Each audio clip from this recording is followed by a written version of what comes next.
Halo pemirsa Cokro TV, jumpa lagi dengan saya Ahmad Sahal di Seruput. Saya sekarang ditemani dua narsum yang sebenarnya mereka ini, kita bertiga ini sering ngobrol bareng dulu.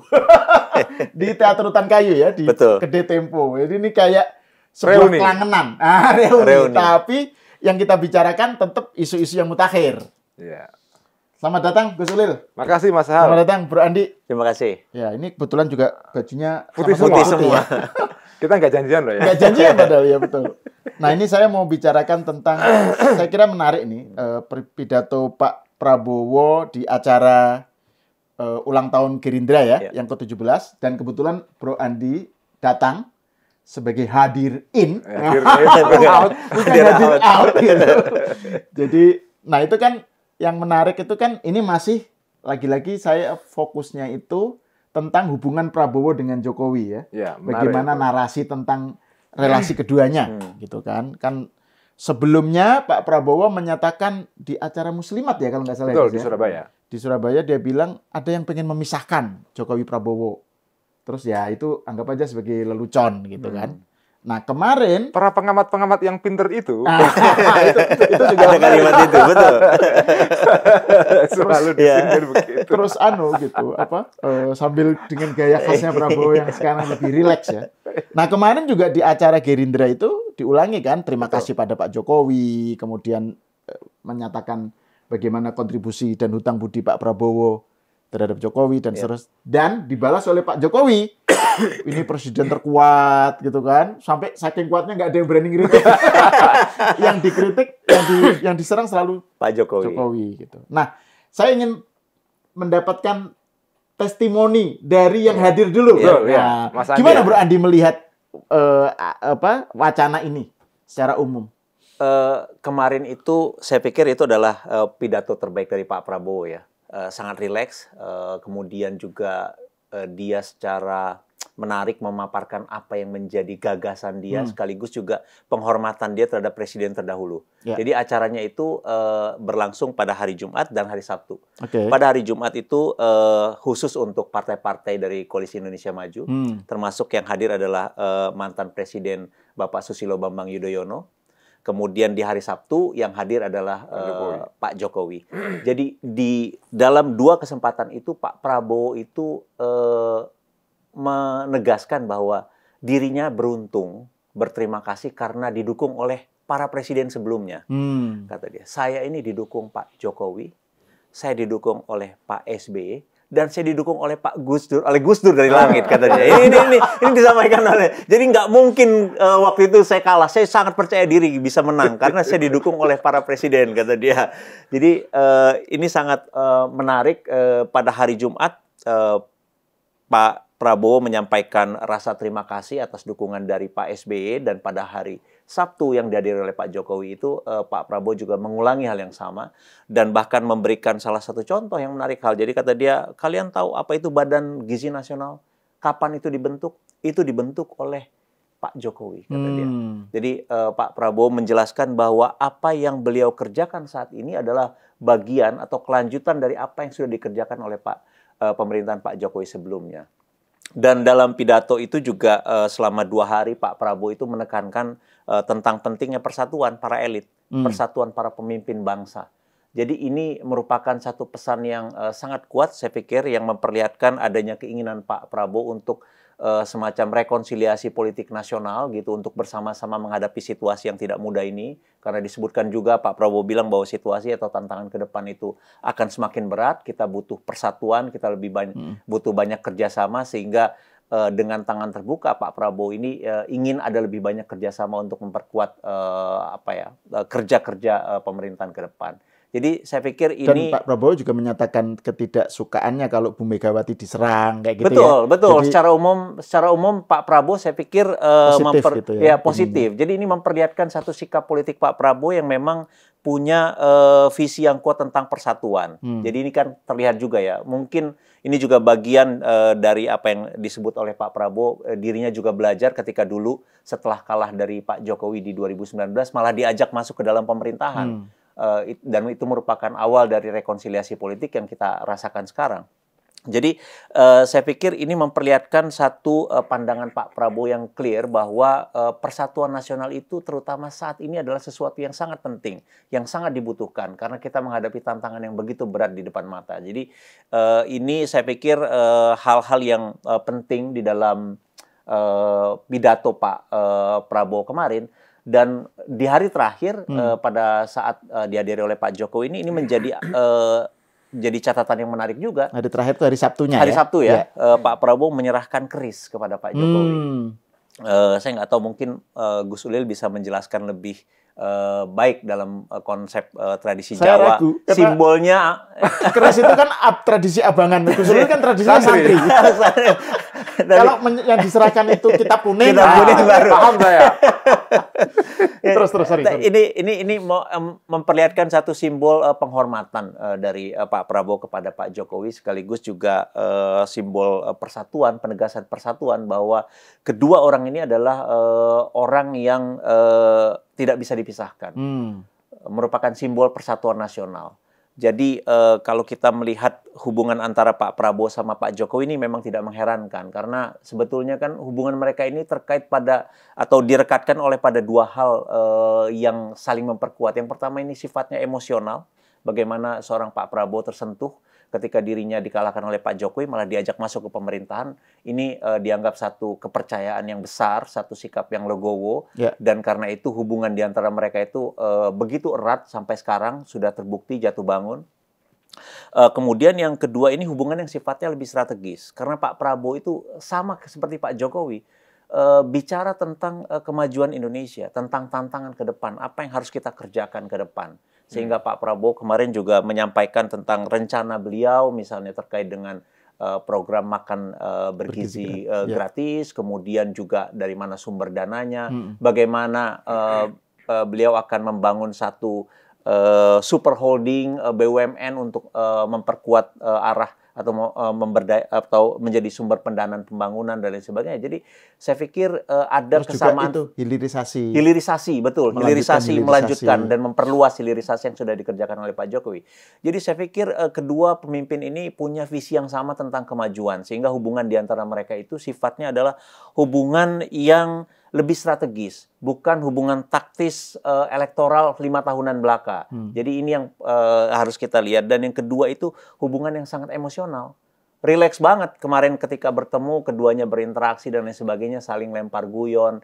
Jadi saya pikir ini melegakan ya buat kita yang ingin bahwa Indonesia ini maju. Karena kita harus bertanya, kalau ada orang yang merasa terganggu dengan persatuan di antara Pak Jokowi dan Prabowo, ini motifnya apa? Ngapain? Ini yang harus kita justru kritisi. Kenapa ada pihak-pihak, ada kelompok yang tidak suka melihat kedua pemimpin ini bersatu? Bukankah persatuan di antara elit ini adalah sesuatu yang sangat penting bagi kemajuan bangsa kita? Bukankah kalau misalnya mereka terpecah belah itu malah akan melemahkan upaya kita untuk membangun Indonesia ke depan? Jadi mungkin ini pertanyaan yang akan kita bisa diskusikan lebih lanjut. Siapa yang nggak suka dengan persatuan ini? Kalau kita kemarin melihat apa yang terjadi di Sentul kemarin, kita sangat lega bahwa Indonesia ini para elitnya bisa bersatu, bisa bekerja sama, dan ini merupakan modal penting mengingat tantangan di ke depan itu akan cukup berat. Ada konflik di Timur Tengah, ada Ukraine, ada pelemahan ekonomi global, dan lain sebagainya. Jadi ini modal yang sangat besar bagi kita untuk melangkah, saya pikir. Ya. Nah, soal kenapa kok sampai ada yang pengen supaya persatuan itu direnggangkan, kan itu kan sesuatu yang menjadi concern-nya Pak Prabowo juga ya. Ada yang pengen memisahkan Jokowi dengan Prabowo dan lain-lain, itu kan berkali-kali ditegaskan Pak Prabowo bahwa ini sesuatu yang ya katakan aja sia-sia lah gitu ya. Tapi itu yang fakta secara narasi di medsos terutama, di X terutama, itu yang rame gitu. Jadi misalnya kalau tadi Bung Andi menyebutnya ini persatuan menyongsong sesuatu yang persatuan elit demi menyongsong tantangan besar. Kalau yang lain kan justru mengafirmasi kecurigaan bahwa Prabowo itu dicawe-cawein oleh Jokowi gitu kan. Itu yang rame kan. Makanya mereka pengen memisahkan bahwa Jokowi itu jadi beban bagi pemerintahan Prabowo, dan kemudian muncul wacana misalnya adili Jokowi lah, terus hari ini ada Indonesia gelap dan seterusnya ya, narasi Indonesia gelap dan lain-lain. Jadi ini bagaimana Gus Ulil menjelaskan, melihat ya hal semacam ini terkait juga dengan tadi acara di Sentul, terus di Muslimat dan seterusnya. Ya intinya sebetulnya pemilu 2024 ini itu ya belum sepenuhnya selesai. Karena aftermath-nya itu dampak-dampak dari pasca pemilu ini masih kita rasakan ya. Dan mungkin akan terus masih kita rasakan sampai setahun 2 tahun ya. Dan hal ini sebetulnya memang ya sesuatu yang wajar karena memang pemilu kemarin bagi beberapa pihak ya, pemain-pemain politik dalam kompetisi kemarin, hasil pemilu yang terakhir itu memang menyakitkan sekali. Itu bisa kita pahami lah. Sehingga dampaknya itu panjang. Nah, jadi saya membaca negativitas ya, apa namanya, kesan yang terus ingin mencari masalah ini dan mempermasalahkan dan membuat renggang antara Pak Prabowo dengan Pak Jokowi. Saya kira itu bagian dari aftermath ini. Jadi apa namanya, akibat dari pemilu yang bagi saya masih belum selesai sepenuhnya. Nah, tetapi yang menarik adalah begini. Ya, saya sendiri bukan orang yang dari awal mendukung Prabowo. Anda tahu semua itu. Saya sendiri melihat Pak Prabowo secara positif itu pelan-pelan. Jadi, nah, perubahan saya ini, saya menjadikan saya sebagai semacam kasus, ya. Semacam kasus ini. Semacam kasus. Jadi saya kira itu juga bisa mewakili beberapa kasus yang lain. Tidak semua kasus, tapi sebagian kasus mungkin terwakili kasus saya. Kasus saya itu adalah, saya berubah melihat Prabowo dua hal. Pertama adalah, saya melihat fakta. Ternyata faktanya masyarakat itu menghendaki. Ya. Di era pemilu yang terbuka seperti sekarang ini, itu kita nggak bisa mengatakan bahwa apa namanya pemilu itu dimanipulasi hasilnya dengan begitu mudah karena ada mekanisme untuk mengecek hasil itu secara objektif melalui poll, melalui quick count, melalui exit poll kan. Jadi itu mekanisme untuk mengecek hasil pemilu itu sangat banyak sekali sehingga mustahil ada atau kemungkinan terjadi rigging atau manipulasi hasil secara blatant, secara terus terang. Itu menurut saya nggak mungkin. Kesimpulannya adalah apa? Bahwa memang rakyat menghendaki Pak Prabowo. Jadi, nah kalau demokrasi itu artinya adalah mendengar suara rakyat dan rakyat sekarang menghendaki Pak Prabowo, ya masa kita ngengkel terus gitu kalau bahasa Jawanya kan. Kalau ngengkel terus berarti ya kita tidak terima pada hasil demokrasi. Itu yang pertama. Yang kedua, Pak Prabowo ini ternyata genuine ketika berkomunikasi. Jadi kita rasakan, saya mulai nonton pidato-pidatonya Pak Prabowo ya setelah Pilpres ya. Saya ikuti hampir semua pidatonya itu. Dan saya melihat komunikasi politik Pak Prabowo melalui pidato-pidato dia itu genuine. Dia cenderung tidak pidato menggunakan teks. Betul. Dia pidato spontan. Dia mengatakan kemarin di Sentul itu pidato apa adanya, bukan yang sopan. Jadi ada pidato sopan, ada pidato apa adanya. Nah, ternyata pidato apa adanya ini yang dia pakai, model itu yang dia pakai dalam seluruh pidato dia selama ini. Dan melalui model pidato apa adanya itu, kita bisa melihat sesuatu yang genuine dari Pak Prabowo. Pertama, genuine-nya adalah dia menghormati Pak Jokowi, itu genuine sekali menurut saya. Nggak ada sesuatu yang sifatnya itu, apa namanya, lip service, atau sekedar hanya ingin berbaik-baik kepada seniornya. Apa gunanya dia, kalau misalnya tujuannya adalah tujuan instrumental. Dia sudah berkuasa, kalau dia mau misalnya membuang Pak Jokowi bisa. Sekarang dia sudah punya de facto kekuasaan. Tapi tidak, sampai sekarang ini dia masih menunjukkan penghormatan yang genuine kepada Pak Jokowi. Bagi saya itu nggak bisa lain membaca ini, kecuali Pak Prabowo memang ya hormat. Nah, apalagi kalau kita pertimbangkan bahwa Pak Prabowo ini hormatnya kepada pendahulu-pendahulunya juga genuine. Betul. Semuanya, termasuk Ibu Mega. Kemarin dalam acara di Sentul itu dia ya ngeledek, tapi saya kira bagus menghidupkan suasana. Ada wakil merah di dalam apa? Yang merah pun kita undang dalam forum ini gitu kan. Jadi menurut saya genuine dan gini, selalu kan kecurigaan-kecurigaan kepada politisi seperti Pak Prabowo ini. Ya, kita semua tahu salah satunya adalah orang seperti Pak Prabowo yang terlalu menekankan persatuan. Kan itu narasinya kan. Maka dia anti kritik. Anti oposisi, anti perbedaan pendapat itu. Nah, dia kemarin juga mengatakan berkali-kali bahwa dia tidak anti kritik, ya kan. Cuma dia menekankan bahwa demokrasi di Indonesia harus beda dengan demokrasi di Barat. Dan ketika dia mengatakan begitu juga genuine.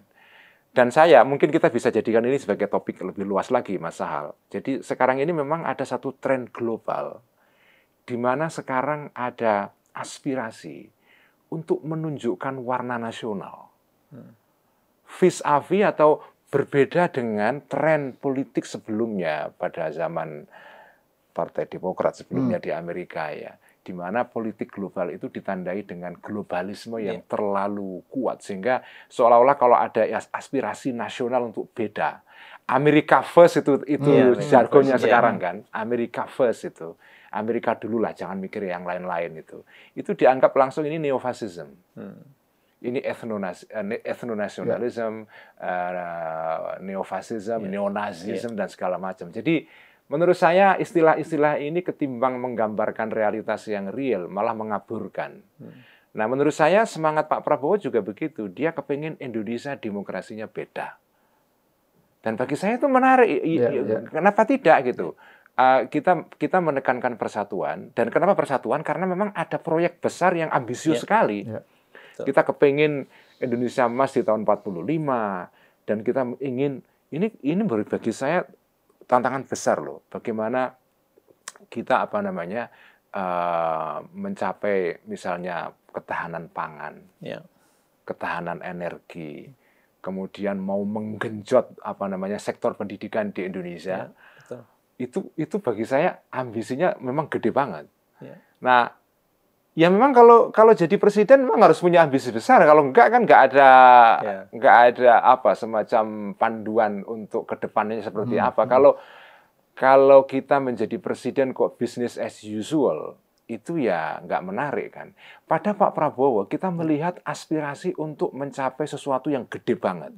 Sama dengan Pak Jokowi. Jadi kalau betul kata Mas Andi tadi, ada kesamaan antara Jokowi dengan Prabowo. Dua-duanya itu kepingin mencapai ambisi yang gede. Dan ini bukan semacam ambisi yang wishful thinking. Pokoknya mimpi gitu saja, enggak. Ada hitung-hitungannya gitu loh. Makan bergizi gratis, MBG itu ada hitung-hitungannya.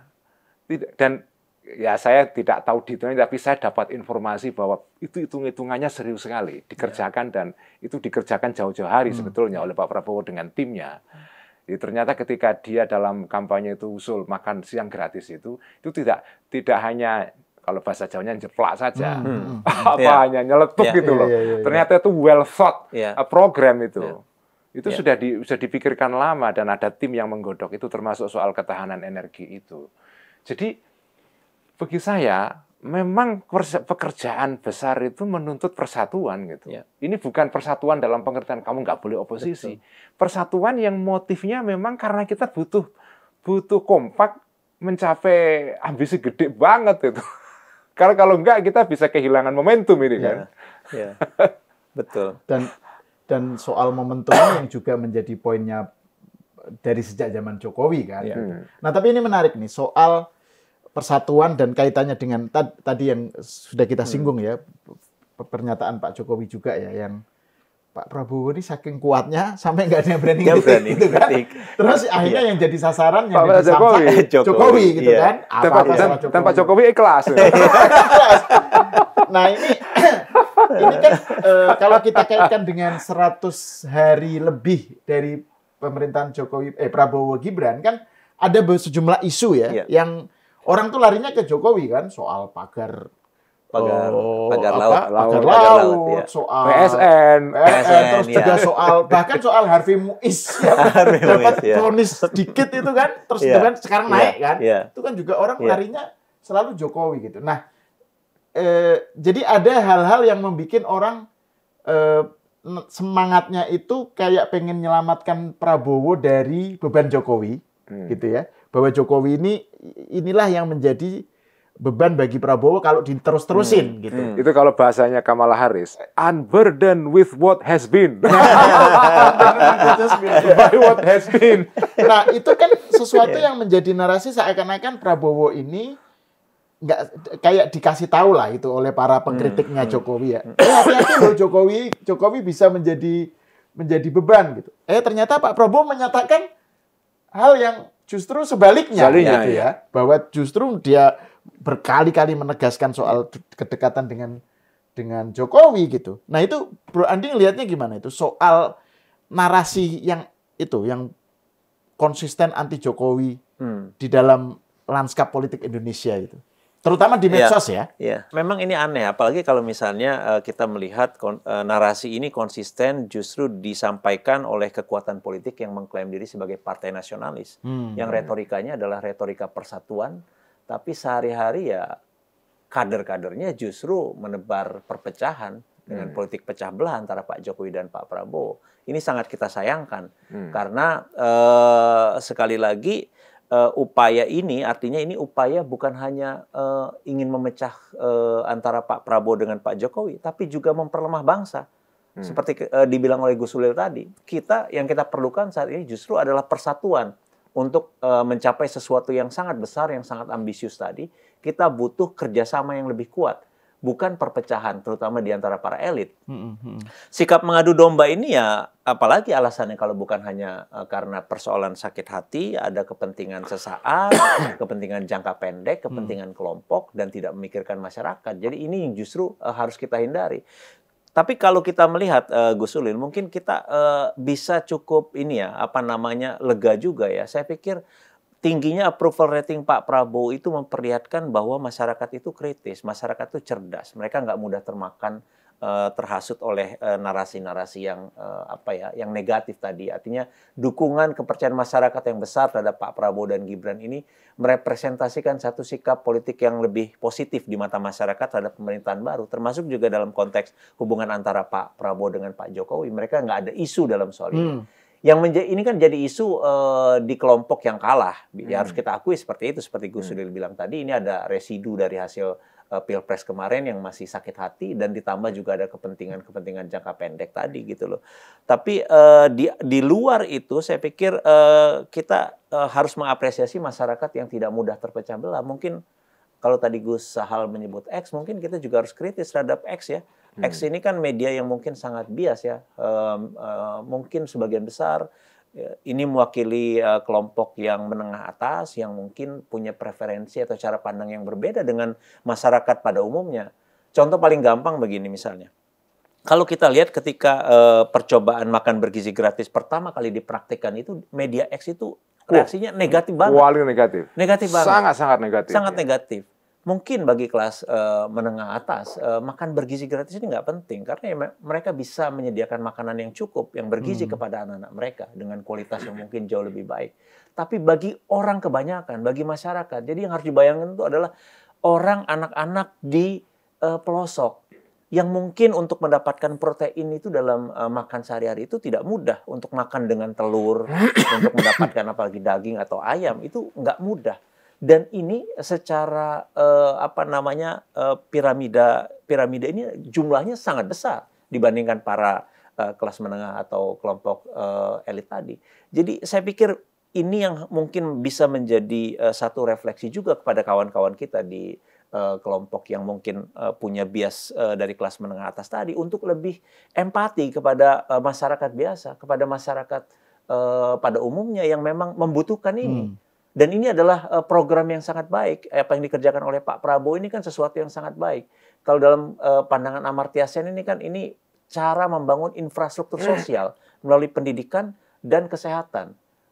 Makan bergizi gratis ini intervensi pemerintah untuk memperkuat dua aspek tadi gitu loh, supaya ada generasi yang cukup punya asupan protein atau gizi yang baik, sehingga mereka bisa menjadi generasi yang lebih cerdas dan bisa memperkuat pembangunan atau Indonesia di masa yang akan datang. Jadi saya pikir kenapa kita harus nyinyir, kenapa kita harus negatif terhadap sesuatu yang baik bagi orang banyak ini? Sekali lagi, kalau ada orang yang begitu benci, begitu anti terhadap program ini, justru kita sedang harus bertanya kepada mereka ini sedang mewakili suara siapa? Apakah ini mewakili suara masyarakat pada umumnya yang betul-betul masyarakat sangat berterima kasih dengan adanya intervensi pemerintah untuk menyediakan makanan yang lebih bergizi kepada anak-anak kita? Ini kan tantangan besar. Kita jangan sampai misalnya bonus demografi ini justru gagal kita manfaatkan karena generasi yang lahir ini kekurangan gizi. Ini bahaya besar, Hal. Ini sesuatu yang betul-betul mengancam di depan mata. Intervensi seperti inilah yang kita butuhkan saat ini. Dan itu yang dijalankan oleh Pak Prabowo. Jadi sekali lagi kita cukup bisa beruntung juga. Ya kita akui ada banyak, mungkin ada kekurangan sana-sini, ya pasti ada ya. Tapi jangan sampai semuanya dibilang nggak ada artinya, nggak ada gunanya. Atau Indonesia gelap. Misalnya. Indonesia gelap, seolah-olah kan kiamat besok gitu ya. Program bergizi, makan bergizi gratis ini nggak enak dan lain sebagainya. Jangan begitulah. Ini kita jangan berpikir dengan perspektif kita saja. Coba mulai berempati kepada masyarakat pada umumnya. Ya, cuma kan gini, kalau kita lihat ya, setidaknya dari narasi yang katakan aja mereka merasa tidak ikut dalam percaturan pilpres, tetapi mereka tetap menyuarakan kritisisme. Katakan aja kalangan civil society dan pro demokrasi lah ya. Itu kan ada juga wacana-wacana yang sifatnya mengkritik apa yang terjadi, gitu. Misalnya soal efisiensi, ya, efisiensi demi makan bergizi gratis, tapi mengorbankan sekelompok orang lain, gitu. Misalnya efisiensi yang salah sasaran, gitu ya. Terus juga ada sejumlah atau gas melon, gas melon, nah itu juga gas ya. melon ya, itu kan sesuatu yang memang dirasakan gitu ya. Jadi kita juga bagaimana kita melihat menempatkan kritik terhadap pemerintahan Prabowo Gibran yang betul-betul kritik itu sincere gitu. Gimana menurut Gus Ulil? Ya, menurut saya kritik yang yang sincere maupun tidak sincere ya. Bagi saya yang jujur ataupun tidak jujur ya. Bagi saya dua-duanya penting tetap ya. Pak Prabowo sendiri juga kemarin dalam pidatonya dia menyambut baik kritik itu, meskipun beliau memang memberikan catatan, tapi kritiknya yang benar ya.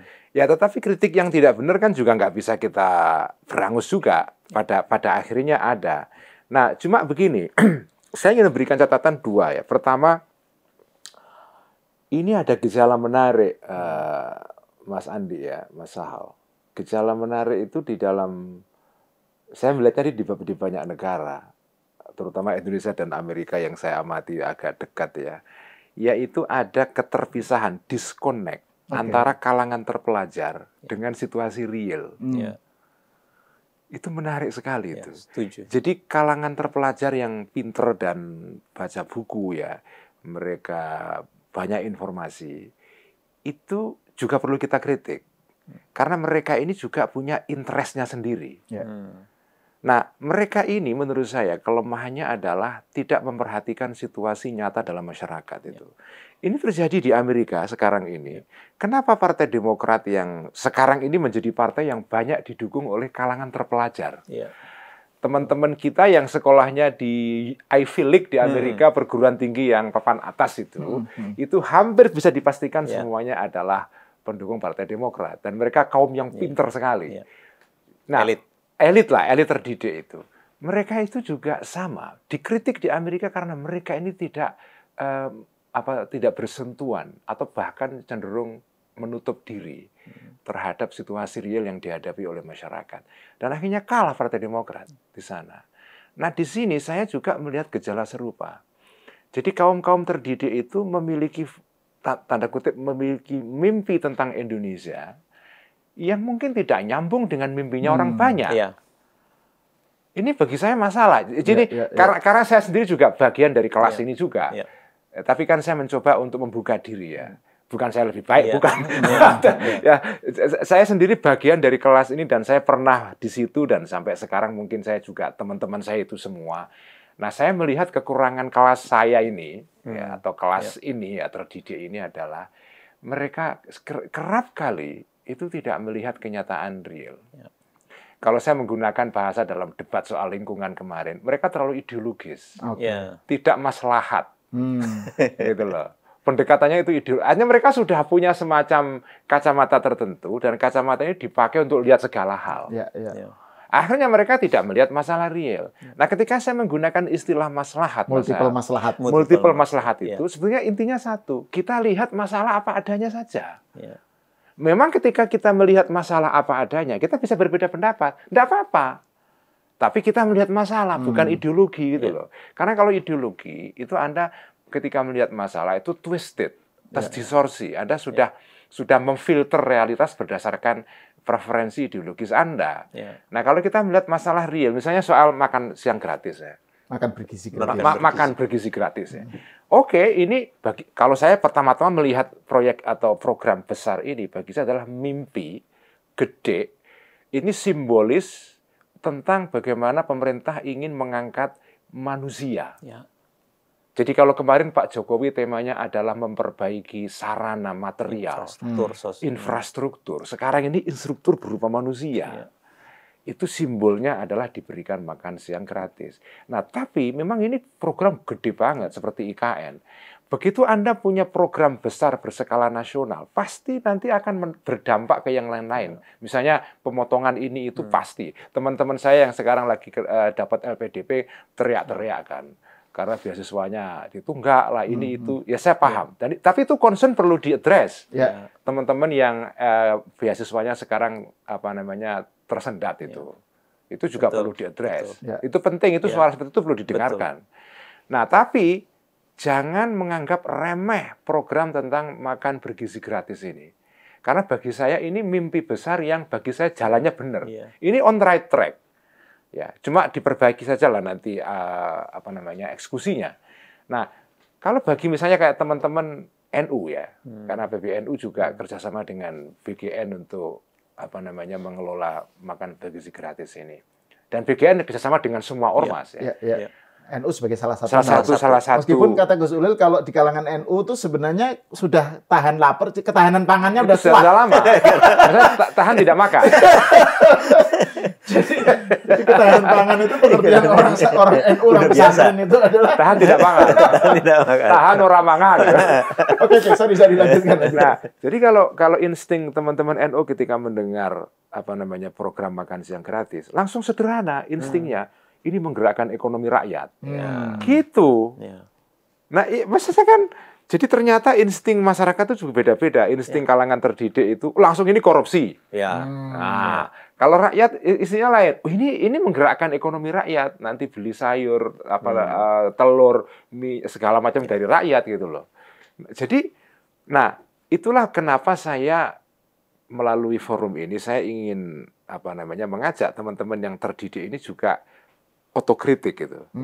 Kita ini sebetulnya sekarang ini ketika kita mengemukakan pendapat itu, apa interest kita pada dasarnya? Apakah interest kita itu ideologi kita, bacaan kita, teori kita, atau sebetulnya realitas real yang dihadapi oleh masyarakat itu? Nah, saya khawatir sekarang ini kalangan terdidik itu justru itu interestnya adalah ya kepengen menjaga puritanisme bacaan. Ini kan ada puritanisme ala Wahabi. Puritanisme bacaan mengenai demokrasi misalnya, mengenai HAM atau apa. Jadi ini harus puritan sesuai dengan teks yang saya baca. Makanya kemarin saya senang ketika Prabowo dalam pembukaan pidatonya di Sentul itu mengatakan bahwa demokrasi harus disesuaikan dengan kenyataan di Indonesia. Wong Gus Dur saja terhadap Islam pribumisasi Islam kok. Kenapa kita tidak mau pribumisasi demokrasi? Kenapa tidak gitu loh? Agama saja bisa dipribumikan, apalagi sekedar demokrasi buatan manusia gitu loh. Nah itu tadi soal bagaimana Gus Ulil pembacaan tentang bahwa ada kecenderungan ideologisasi dalam melihat masalah dengan kecenderungan yang berbasis kepada kenyataan yang harus fleksibel dan adaptif gitu ya. Itu bukan hanya gejala Indonesia itu ya. Itu gejala di mana-mana ya. Di mana-mana, di Eropa begitu, di Amerika begitu. Jadi sekarang ini sebetulnya kalau teman-teman yang mempelajari lanskap geopolitik global, sekarang ini ada tren yang bagi saya menarik sekali. Tapi sengaja seperti dilupakan, dismiss ya oleh teman-teman yang terlalu ideologis ini. Trennya itu adalah sekarang tren mengkritik gejala globalisme yang terlalu dominan kemarin. Jadi, nah di dalam globalisme ini itu yang mempunyai peran penting adalah kaum intelektual, kaum usahawan besar korporatif seperti Bill Gates dan segala macam. Jadi mereka itu ketika merancang dunia berdasarkan mimpi global mereka. Nah, tapi ini bukan sekedar mimpi, Pak Sahal. Mereka mengusulkan policy-policy yang dampaknya secara nasional real. Nah, sekarang timbul reaksi ini. Orang-orang dari berbagai negara, di Amerika, di Italia, di Jerman, sekarang ini ada orang-orang yang merasa terdampak dari kebijakan-kebijakan yang dibikin oleh orang-orang yang duduk di institusi global, yang tidak dipilih ini. Mereka membuat kebijakan-kebijakan tentang lingkungan global, tentang gender, tentang macam-macam. Tapi mereka tidak tidak melihat kenyataan real di masyarakat. Sekarang timbul pemberontakan. Makanya sekarang ini kalau disebut partai kanan itu naik daun, itu sebabnya antara lain karena orang-orang pinter mengabaikan realitas. Betul. Dan itu gejala global itu. Bagi saya ini serius sekali. Nah, kalau teman-teman kalangan intelektual itu mau bersikap dialektis. Ini kalau kita pakai teori filsafat kiri kan kita mestinya dialektis. Dialektis dalam pengertian kita punya pandangan begini, kenyataannya lain. Beda. Ya kita koreksi dong pandangan kita. Nah, sekarang menurut saya teman-teman yang terdidik yang ideologis ini tidak dialektis. Tidak membuka diri. Tidak melihat kenyataan. Ya ini tadi mungkin saya nyambung sedikit ya. Ini sebenarnya sudah bisa dijelas. Ini yang menjelaskan kenapa dulu seolah-olah ada sesuatu yang sangat kontradiktif ya di akhir pemerintahan Pak Jokowi yang di X misalnya orang begitu membenci, ada narasi yang begitu negatif gitu, tapi approval ratingnya 75% sampai 83% ketika itu. Nggak nyambung kan? Nggak nyambung. Bagaimana kita bisa menjelaskan ini? Apakah kita mau bilang 83% masyarakat ini bodoh? Apakah mereka ini dipaksa untuk mengatakan bahwa mereka puas dengan kepemimpinan Pak Jokowi? Bukan hanya Pak Jokowinya yang diserang, tapi juga pendukung Jokowi itu dipersekusi. Misalnya kayak yang terakhir ini, misalnya bahkan dia juga sebenarnya bukan pendukung Jokowi dalam arti fanatik ya, cuma mempertanyakan aja. Misalnya Iwan Fals bikin tweet, bikin posting di X, ada di Jokowi, salahnya apa Jokowi gitu? Kan hanya bertanya saja. Wah, Iwan Fals diserang habis gitu. Jadi itu kayak gitu. Jadi terus juga ini influencer yang ke IKN, bikin testimoni tentang IKN, dia ngaku salah. Terus ada yang ngaku salah, tetap aja dihajar gitu. Iya, diekspos kembali identitasnya dan lain sebagainya, betul ya. Jadi ya itu tadi kembali lagi. Jadi kalau misalnya apakah kita mau menyalahkan 83% masyarakat tadi? Apakah kita mau bilang bahwa mereka ini didoktrin? Bagaimana bisa didoktrin? Wong media mainstream dan media sosial percakapannya justru berbeda dengan apa yang menjadi perasaan mereka ketika mereka mengaku bahwa mereka puas dengan kepemimpinan Pak Jokowi. Jadi ada sesuatu yang nggak nyambung tadi gitu loh. Nah ini juga yang mungkin bisa jadi refleksi juga bagi kelompok civil society dan juga media mainstream ya. Di Amerika misalnya Elon Musk juga ya. Ini kampanye sangat keras juga menghajar kelompok media mainstream yang menurut dia sudah terlalu bias. Sudah terlalu bias kata dia. Ini tidak berdasarkan kenyataan, tidak berdasarkan kenyataan, tapi berdasarkan ideologi tadi, cara pandang yang memang sudah fix di dalam diri mereka dalam melihat dunia. Jadi saya pikir ini merupakan, setuju dengan Gus Ulil, apa yang terjadi di dunia saat ini adalah upaya pembalikan. Di Jerman juga kemenangan partai Alternative für Deutschland AfD itu bukan melulu karena kelompok neonazi, tapi kelompok masyarakat biasa yang memang merasa bahwa ada sesuatu yang nggak benar dengan kebijakan Merkel sebelumnya gitu loh, sehingga mereka Di antara partai-partai yang ada, yang dianggap paling bisa memenuhi harapan mereka ini adalah AfD. Dengan suka atau tidak suka, sehingga AfD sekarang sudah nomor 2 rasanya di bawah partai Merkel. Dan Elon Musk dengan terang-terangan dia nulis kan, betul, mendukung. Kalau Jerman mau selamat, dukung AfD. Betul. Gitu. Dia AfD.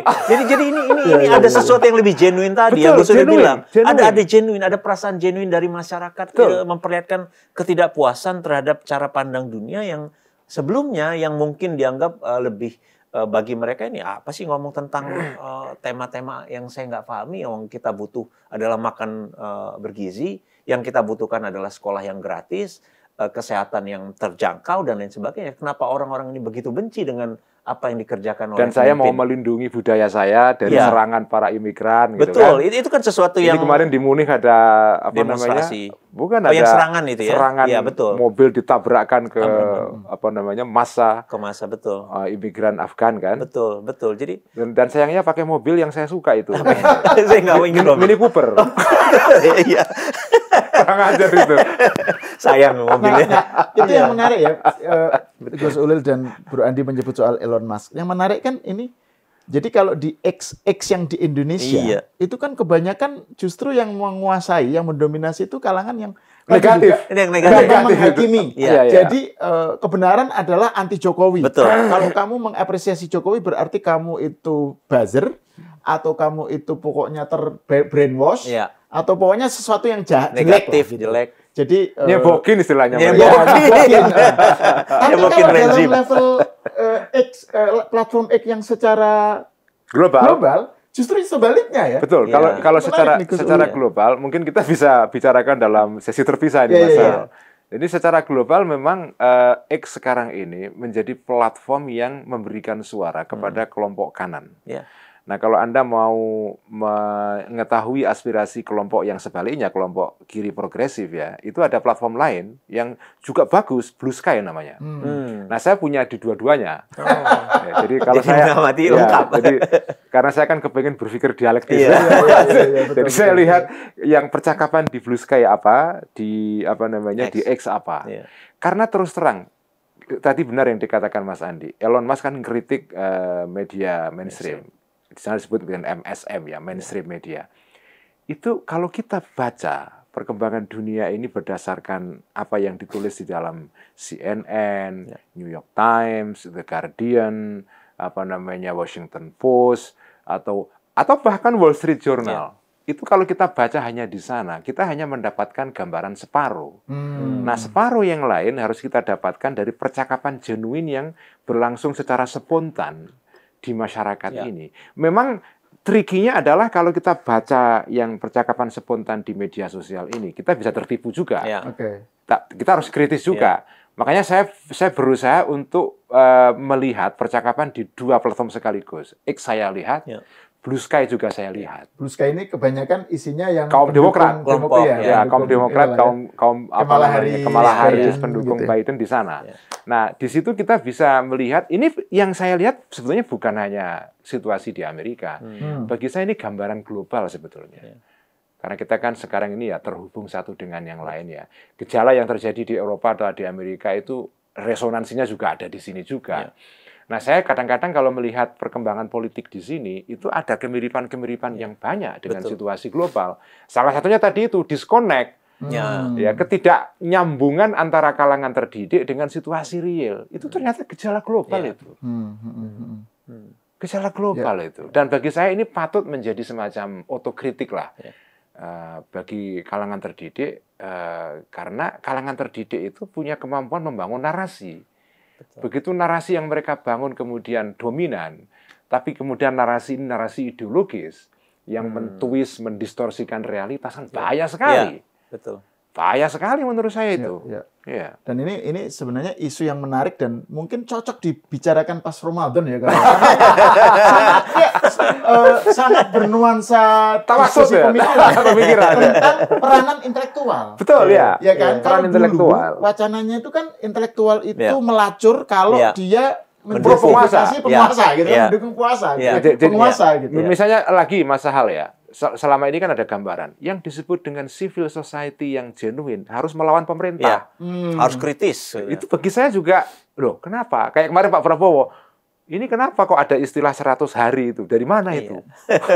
Wong sekolah itu kan nggak bisa 100 hari, setahun. Ada-ada aja ini orang-orang pinter ini. Nanti kalau pemerintah nggak dapat nilai yang bagus, mereka sendiri yang kecewa. Lucu kemarin itu, pidato Pak Prabowo itu lucu itu. Iya, jadi kan hal-hal semacam itu yang jadi kalau dulu narasinya itu diskurs mengenai intelektual itu adalah intelektual itu harus berumah di atas angin, gitu kan, harus menjadi suara kritis, berjarak dari kekuasaan, karena kekuasaan diidentikan dengan korupsi, otoritarian, macam-macam gitu. Mungkin pada zamannya benar ya. Mungkin. Nah, sekarang yang terjadi ini menurut saya perlu telaah yang juga tidak kalah menariknya ya dari segi pemikiran ya tentang diskoneksi antara intelektual, the so-called intellectuals gitu, kalangan elit terdidik dan mereka mewakili satu lapisan tertentu dari masyarakat di kampus, di civil society dengan masyarakat gitu ya. Masyarakat ini tercermin dari tolak ukurnya kan pemilu. Hasil elektoral. Ya, misalnya kayak Trump. Trump yang kedua ini kan nggak bisa disederhanakan sebagai ini adalah kemenangan neofasis, enggak. Gitu ya. Karena kan di sini ada faktor-faktor baru, ada tech bros yang mendukung, terus ada hal-hal baru yang itu kemudian loh kok Trump bisa menang sweeping victory? Ya. Betul. Kemenangan yang betul-betul bukan hanya bukan hanya popular vote kan? Dia di Kongres juga menang, di Senat. Iya. Jadi ini maksud sih itu penjelasannya hanya semata-mata ini adalah naiknya neofasisme gitu kan, nggak sesederhana itu gitu. Makanya kaum terdidik bagi saya perlu otokritik gitu ya. Tidak sekedar menggunakan frase-frase lama atau yang disebut dengan talking point ya. Ini poin-poin yang sudah disiapkan lah. Pokoknya kalau begini ini begini. Jadi nggak kritis gitu loh. Nah, bagi saya ya itu tantangannya. Bahkan juga kategori-kategori misalnya kaum kanan, kiri itu berubah. Itu udah jadi berubah. Nggak adequate lagi, nggak mencukupi lagi disebut sebagai kaum kanan gitu atau kaum kiri gitu. Elon Musk itu sekitar setahun yang lalu men-share satu grafik gambar menarik sekali. Gambar itu menggambarkan gini. Posisi yang 10 tahun lalu dianggap kiri sekarang sudah jadi kanan. Sudah berubah. Jadi bergerak itu. Dulu itu sini sudah cukup kritis, sekarang konservatif. Mungkin ini juga ada hal-hal yang mungkin buat teman-teman kelompok terdidik ini harus lebih pahami, lebih berempati tadi ya. Yang kalau kita ambil contoh ya, mereka menganggap bahwa apa yang dikerjakan selama ini itu sudah taken for granted. Karena misalnya ya, kenapa masyarakat tuh begitu puas dengan kepemimpinan Pak Jokowi? Sederhana, karena ada program pendidikan, ada program kesehatan. Melalui program pendidikan, sekolah bisa gratis. Melalui program kesehatan juga menjadi sesuatu yang lebih gratis dan juga terjangkau bagi lebih banyak orang. Jadi, sementara bagi kalangan elit ini mungkin mereka nggak butuh BPJS. Mereka punya asuransi swasta. Mereka nggak butuh sekolah gratis. Mereka bisa menyekolahkan anak ke manapun yang bahkan keluar dan lain sebagainya. Jadi mereka menganggap ini sesuatu yang memang sudah seharusnya. Bahwa pembangunan atau infrastruktur mereka merasa orang Jakarta kan nggak pernah mengalami nikmatnya mudik. Ya, betul. Betul. Udah bagus. Betul. Jadi sudah merasa bahwa itu memang sesuatu hal yang biasa yang seharusnya sudah dilakukan. Sementara bagi masyarakat kebanyakan mereka melihat diri mereka berubah dalam 10 tahun terakhir gitu loh. Ada hal yang berubah tiba-tiba kok sekolahnya kita bisa mengalokasikan uang kita bulanan ini untuk hal lain daripada untuk biaya SPP sekolah, atau misalnya tiba-tiba orang yang tadinya sakit dan tidak bisa berobat, bahkan banyak yang meninggal karena nggak bisa punya akses terhadap kesehatan, tiba-tiba bisa masuk rumah sakit, diopname, sembuh dan lain sebagainya. Ada bantuan sosial, mudik jadi lebih gampang dan sebagainya.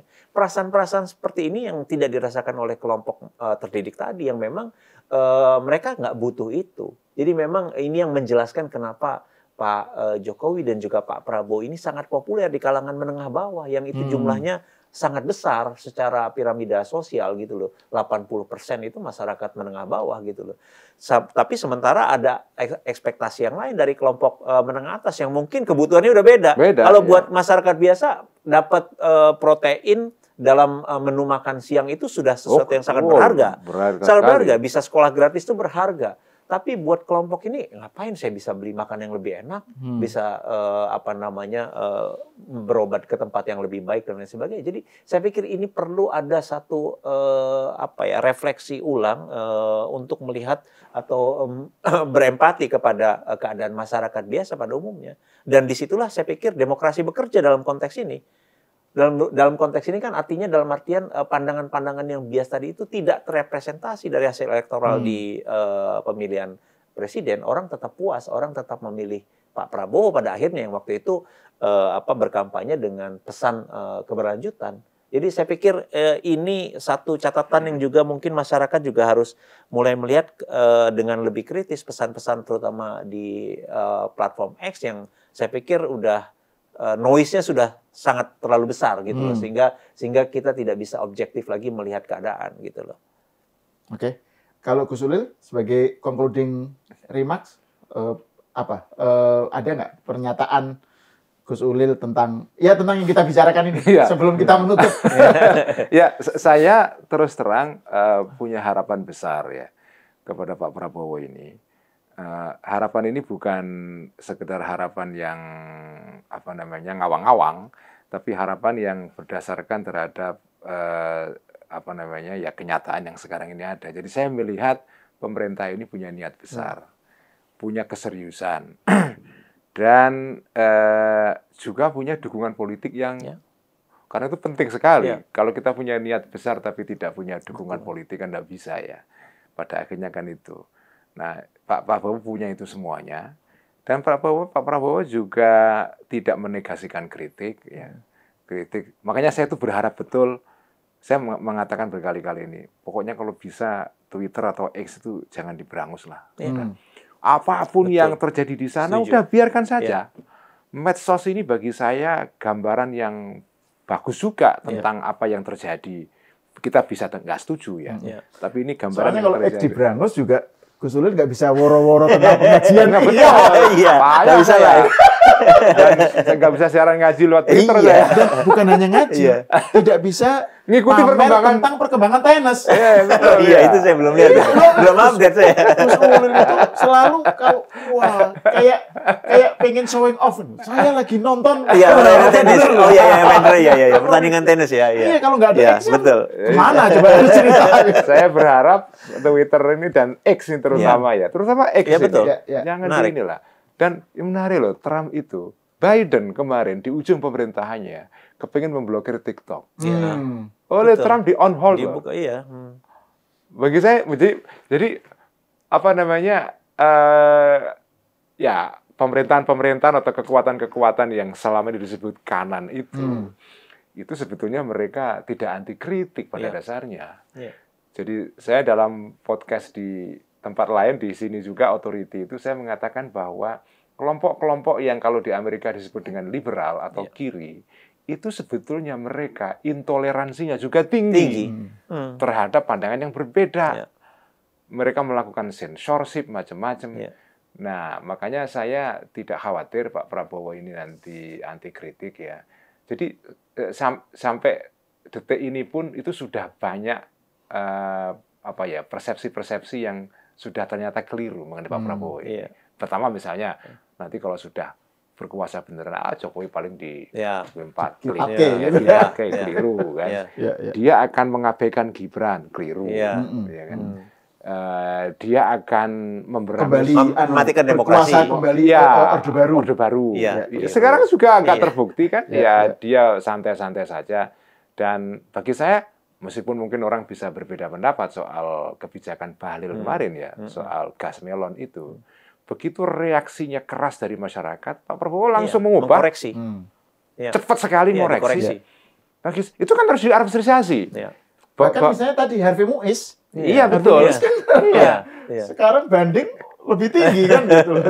Jadi ada kecepatan mereaksi ketika terjadi respon dalam masyarakat. Itu kan artinya ini tidak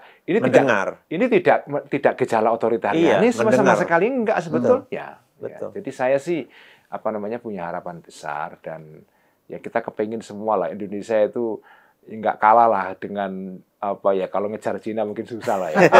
Terlalu jauh. Ya, tapi kita melakukan sesuatu yang big leap lah, lompatan gede gitu loh, nggak sekedar hanya jalan timik terus ya. Kalau small step terus kan ya repot ya.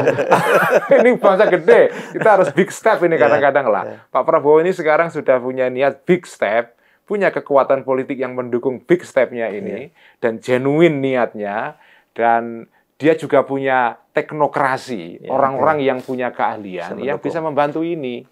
Ngitung-ngitung itu bisa semua lah. Ada Bu Sri Mulyani di sana, ada ketua BGN itu, Bappenas, semua lengkap ada. Teknokrasinya ada, niatnya ada, kekuatan politik pendukungnya ada. Betul. So what? Bro Andi, sebagai penutup.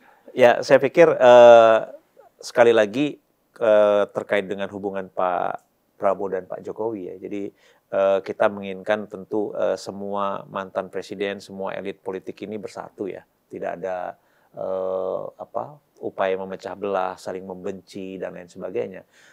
Karena kalau kita berpikir tentang kepentingan masyarakat, kepentingan orang banyak, kepentingan publik, maka tidak ada lain selain kita menginginkan adanya persatuan, adanya kerjasama di antara mereka, bukannya situasi yang keruh, situasi yang memecah belah, situasi kebencian dan lain sebagainya. Jadi saya pikir hentikanlah politik adu domba, politik balas dendam, politik kebencian tadi, karena nggak ada gunanya juga. Sudah terbukti dari diskusi kita tadi juga hubungan Pak Jokowi dengan Pak Prabowo ini hubungan yang sifatnya sangat kuat, ada hubungan emosional, ada hubungan jangka panjang dalam konteks visi yang sama tentang Indonesia yang hebat, Indonesia yang maju di masa yang akan datang. Jadi kita cukup bisa optimis bahwa Indonesia akan bisa mencapai sesuatu yang lebih besar, lompatan besar tadi yang disebutkan oleh Gus Ulil. Ya. Tadi saya agak ketawa sedikit karena ada hentikanlah, itu kayak tausiah gitu. Tausiah. Niru Gus Ulil. Iya. Kalau Gus Ulil malah justru nggak tausiah. Nggak tausiah. Mestinya. Terbalik. Oke, terima kasih Gus Ulil dan Bro Andi atas diskusinya. Pemirsa, sampai di sini dulu. Kita berjumpa lagi di episode selanjutnya. Dan saya kira mungkin nanti kalau Ramadan mungkin kita perlu pembahasan edisi spesial Ramadan kali ya. Boleh, tentang kaum intelektual itu. Iya. Jadi kita membicarakan tentang pemikiran tentang ide-ide, tentang buku, tentang apa. Banyak hal yang perlu kita revisi dalam bacaan kita. Nah, itu maksudnya. Dan itu sesuai dengan tadi spirit dialektika, yang selalu harus mengoreksi atau pemikiran itu harus ditabrakkan dengan kenyataan. Kalau Tan Malaka Madilog. Oke. Sampai di sini dulu. Sampai ketemu lagi di episode selanjutnya.